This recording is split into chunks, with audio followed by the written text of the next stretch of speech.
Last time on Random Game Reviews, our stalwart reviewer Roger Dollars played Toem, a cozy adventure game where you take pictures of sock people. But when he decided it was good, but not for him, Roger Dollars turned to Woodlebot, a Discord AI chatbot, to give him a random number which he would match against his spreadsheet containing every game in the PlayStation Store, to determine which randomly assigned game he would review next. With the die cast, Roger Dollars would be fated to review a game based on the popular anime Dragon Ball Z. With iconic characters, pivotal moments in Dragon Ball history, and gameplay built around three-dimensional aerial battles, it looks like Roger Dollars will have to charge up to give us a breakdown of Dragon Ball Xenoverse from A to Z. Better get to it. Dragon Ball Xenoverse puts you in the ranks of the Time Patrol, led by noted time traveler Trunks, who has tasked you with intervening in iconic fights from Dragon Ball Z to fix a scourge of divergent timelines. And these missions to unfuck time conveniently play out in the precise order of the story of Dragon Ball Z. I actually watched Dragon Ball Z a lot when I was a kid, right up to the start of the Boo saga. From what I recall, this game captures the spirit of the show pretty well, monologuing threats at each other like professional wrestlers. I will torture you slowly! Shouting out the name of the moves they're using. Special Beam Cannon! Cool poses. But to be fair, most of what I remember about the show is this.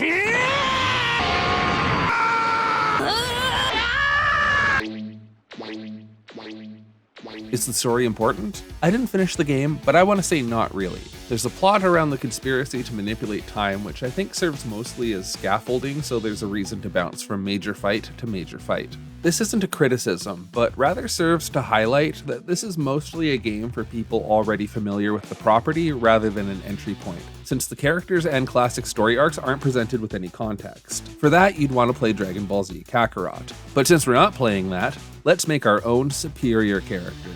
Or at least one better than Jice. Jice! You can pick between 5 of the races from the series: Earthlings, Namekians, the monkey-tailed Saiyans, Majin, or Frieza race. Nobody knows what Frieza is. There's a pretty broad set of options for character creation, most notably in the colors you can choose. But the important question is, can you make someone that looks really, really dumb? I don't know. You tell me. With my excellent new character Parsnap ready to go, it's time to patrol some time and knock the hell out of some Saiyans. Oh wait, no, we're supposed to go check out the hub world first. Welcome to Toki Toki City, the location that could have been a menu if not for the need to have somewhere for online players to run around. Allegedly. I don't see anybody. Legend has it that dozens of players once ran around this main hub, scurrying to and fro between the shops where you can buy items, skills, and stat-boosting outfits, and these registration desks to play missions for experience and upgrades. I'm not a huge fan of this hub world because of the sprawl. It kinda takes forever to run between the shops and the spot where you access story missions. Not really sure why there's so much physical space across 3 distinct sectors. Every time I lose a mission and need to run into town for an upgrade, I have a lot of time to contemplate my shortcomings on the ensuing pilgrimage. And it's kind of a drag to slog across an empty world with nobody to interact with using these 4 pages of excellent poses. You can form teams with which to tackle side missions, but in lieu of actual players, the game offers you lifeless CPU randos. Should I recruit Randall? Or Randell? Or Randell? Or Randy? Or Randolph? Or Ranulph? Or Ronald? Or Ranald? While I was busy contemplating this choice, I learned that the game wasn't empty after all. I just wasn't connected to the multiplayer server. Whoops! There's everyone. Hello! With other living, breathing players in the mix, I can team up with them to complete parallel quests, the missions you can do to improve your character when you get stuck in story mode. Playing these missions with other people definitely feels more fun than going solo.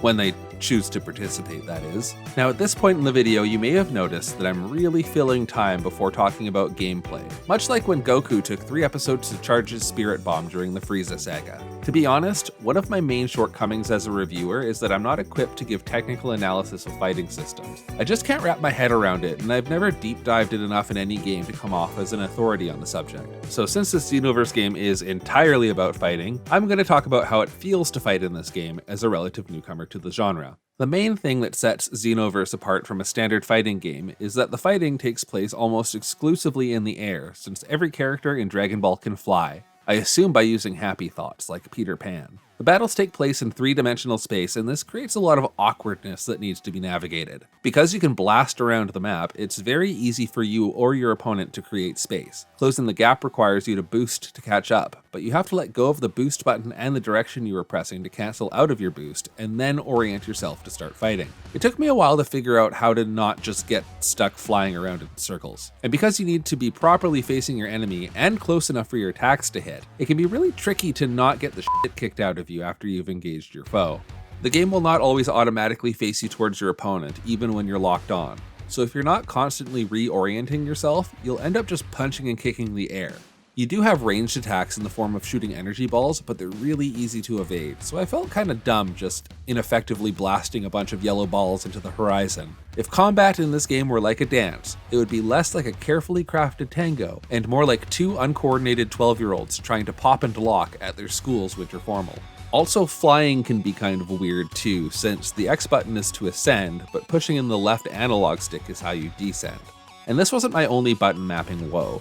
On multiple occasions I got stuck in the item menu and was beaten to death because it doesn't work like other menus. For special attacks, your options are available as long as you're holding R2 for super attacks, or L2 and R2 for ultimate attacks, with those menus disappearing once you release the buttons. But for the item menu, you have to tap the right D-pad in and then tap it again to get out. Now, after all of this complaining, would it surprise you to know that the combat is really fun? What? The fights are difficult and tense, so I always felt really good when I cleared a stage. Once you accept the limitations of the combat system, you can focus on the potential. Fighting doesn't feel very fluid, but it is frantic and amusing. Zipping around and wailing on opponents with the game's easy and intuitive combo system is really satisfying. I honestly didn't expect this to be so much fun. It feels great to land an ultimate attack, and for anyone who watched the anime, there is a certain charm in the nostalgia present in each iconic fight. Especially since if a character was present in the fight in the cartoon, they back you up for that fight in the game, spouting dialogue straight from the show. Because of the inherent jank in the combat system, each fight is imbued with a sense of desperation that lends itself to the spirit of the show. But some levels have a super duper steep jump in difficulty, which will force you to complete side missions to level up and increase your stats. And even aside from the occasional unfair difficulty curve, Xenoverse is pretty grindy in general because the loop is get more stronger, do more fights. Which I guess was pretty much what the show is.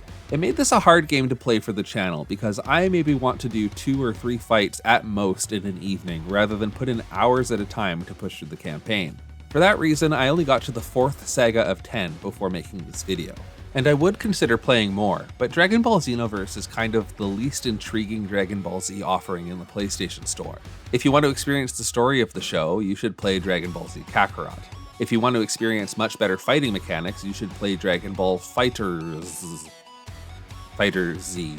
And if you want to play Dragon Ball Xenoverse, you should probably play Dragon Ball Xenoverse 2, a sequel that has rendered the original largely obsolete since it hits all the same story beats. Xenoverse 2 still receives developer support and new DLC, while the original doesn't even have an active world tournament mode. But with that in mind, maybe this is the game for you anyways if you get it on sale for $4 like I did. If you have a pocket full of loose change, this could be a good game for Krillin time. It's time to answer the question, would I play this game if I were not destined to do so?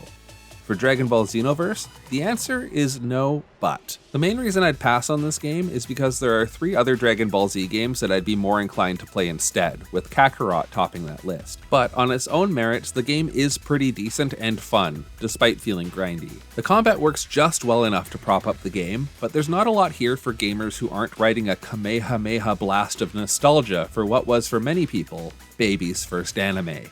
That does it for this episode. If you follow the channel and also use Discord, it might be a good idea to drop by the Discord server for a special surprise in the announcements channel. The link is in the video description. Until next time, make sure to use violence to preserve the timeline, and I'll see you all soon on Random Game Reviews. Good news, everyone! It's somehow already the 2-year anniversary of Random Game Reviews. I've had a blast with this project, and I recently hit the milestone of getting monetized. On top of that, I've made a lot of videos I'm proud of and enjoy my community on the Discord server every day. I owe a big thank you to all the supporters on Patreon for making it possible for me to buy all these weird games. Here's to another 2 years.